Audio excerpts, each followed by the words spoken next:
আজকে আমি আপনাদের জন্য একদম জুসি আর ক্রিস্পি মোমো রেসিপি নিয়ে চলে এসেছি। বাই দ্য ওয়ে, আমি আপনাদের Trisha and welcome to my channel Trisha's ট্রিটে।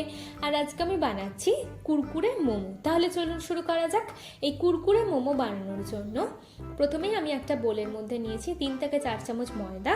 এবার এর মধ্যে আমি পরিমাণ মতো জল দিয়ে দেবো, দিয়ে ভালো করে মিশিয়ে ময়দার একটা ব্যাটার বানিয়ে নেবো। এখানে আমি প্যানকো ব্রেড ক্রাম্বস নিয়েছি।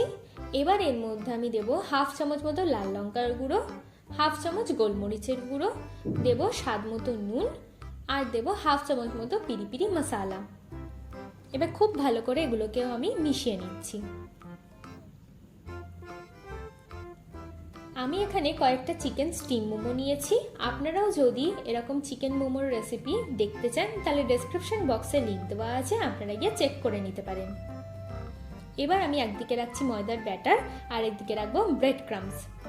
এবার একটা একটা করে মোমো নিয়ে প্রথমে আমি ময়দার ব্যাটারের মধ্যে ডুবিয়ে নেব, তারপরে ব্রেড ক্রাম্বসে খুব ভালো করে কোট করে নেব। আমি এখানে সিঙ্গেল কোট করছি, আপনারা চাইলে ডাবল কোটও করে নিতে পারেন। দেখুন আমাদের একটা মোমো রেডি। এইভাবে আমি প্রত্যেকটা মোমোই রেডি করে নেব। চলুন এবার মোমোগুলোকে আমি ফ্রাই করে নিই। তার জন্য কড়াইয়ের মধ্যে দিচ্ছি বেশ কিছুটা সাদা তেল, আর তেলটাকে আমরা খুব ভালো করে গরম করে নেব।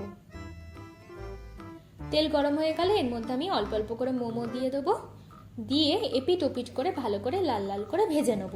আপনারা যদি চান তাহলে এই মোমোগুলোকে 1 সপ্তাহের জন্য ফ্রিজে সংরক্ষণ করে রাখতে পারেন, যখন ইচ্ছা হবে ভেজে খেয়ে নেবেন। দেখুন আমাদের মোমোগুলো ভাজা হয়ে গেছে। এবার একটা প্লেটের মধ্যে আমি মোমোগুলোকে তুলে নিচ্ছি,